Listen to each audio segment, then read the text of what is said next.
नमस्कार दोस्तों। Oval test का आज तीसरा दिन है, लेकिन वो एक वक्त आई थी पिक्चर, उसका गाना था आगे भी जाने ना तू, पीछे भी जाने ना तू, जो भी है बस यही एक पल है। तो टेस्ट मैच में तो जो होगा वो भविष्य के गर्भ में है। बड़े से बड़ा ज्योतिषी, बड़े से बड़ा क्रिकेट का पंडित इस पर सटीक भविष्यवाणी नहीं कर सकता, हम सिर्फ आशा कर सकते हैं। लेकिन मैं आज दूसरी बात करना चाहता हूं। मैंने देखा है इंग्लैंड में 5 टेस्ट मैचों की श्रृंखला हुई है, 4 टेस्ट मैच हो चुके हैं, 5वां होना है, अभी ये चल रहा है करंट में। भारत की स्थिति अच्छी है, लेकिन मैं जसप्रीत बुमराह की गेंदबाजी के जादू पर कोई सवाल खड़ा नहीं कर रहा। लेकिन आप देखो कि भारत में 4 टेस्ट मैच खेले हैं, जसप्रीत बुमराह ने उसमें से 3 खेले हैं। 3 में से 2 टेस्ट मैच भारत हार गया और 1 टेस्ट मैच ड्रॉ हुआ। बिना बुमराह के भारत ने जो टेस्ट मैच खेला उसमें से 1 भारत जीत चुका है और दूसरे में यहाँ पर सुखद स्थिति में है।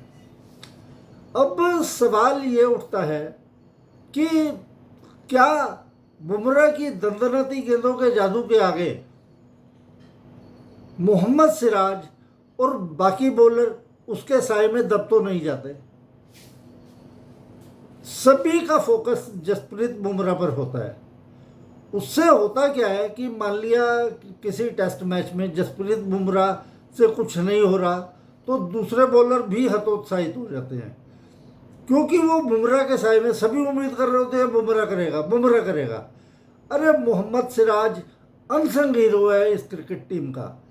अनसंग हीरो पहले भी रहे हैं, पहले भी वीवीएस लक्ष्मण और राहुल द्रविड़ जैसे महान बल्लेबाज सचिन तेंदुलकर के साए में वो सम्मान हासिल नहीं कर सके जिसके वो असल में हकदार हैं।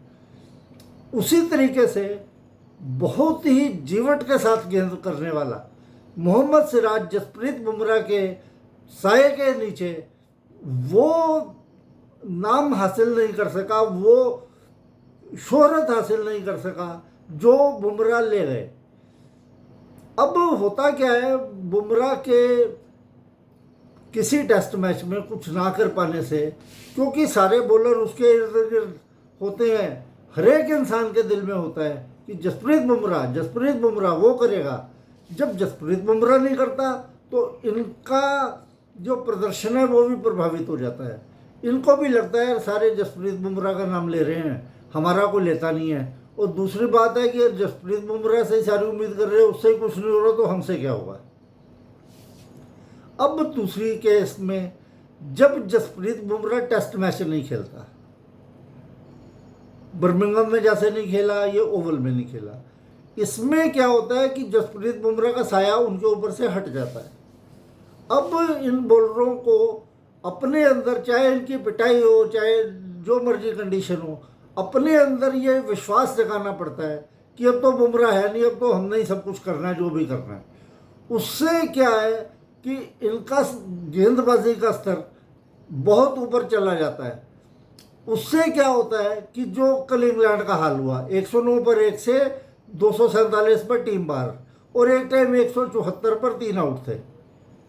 तो ये जो गेंदबाजी के हम बात करते हैं बेन स्टोक्स की, कि जी उसने लॉर्ड्स में 8 ओवर 9 ओवर का लगातार स्पेल किया, उसके बाद लंच और चाय के बीच में 10 ओवर का एक और स्पेल किया। हम मोहम्मद सिराज को भूल जाते हैं, ये भी दम लगा के गेंद करता है और बड़े बड़े लंबे लंबे स्पेल करता है।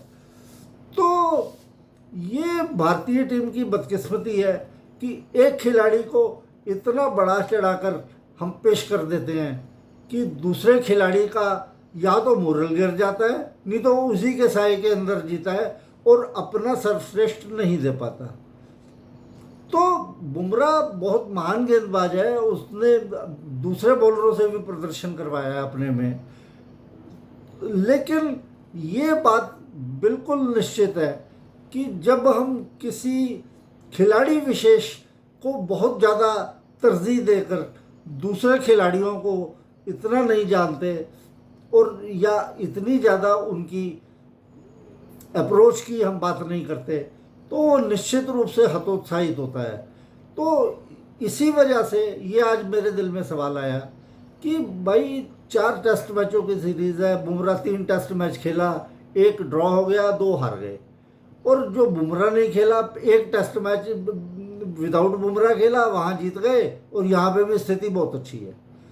तो आगे जो भी इस टेस्ट मैच में होगा, पर अगर भारतीय टीम अच्छे खिलाड़ियों को सही तरीके से सम्मान देगी तो सभी खिलाड़ियों में आत्मविश्वास जागेगा और उनका कॉन्फिडेंस होगा 7वें आसमान पर, और अपना सर्वश्रेष्ठ आपको करके दिखाएंगे।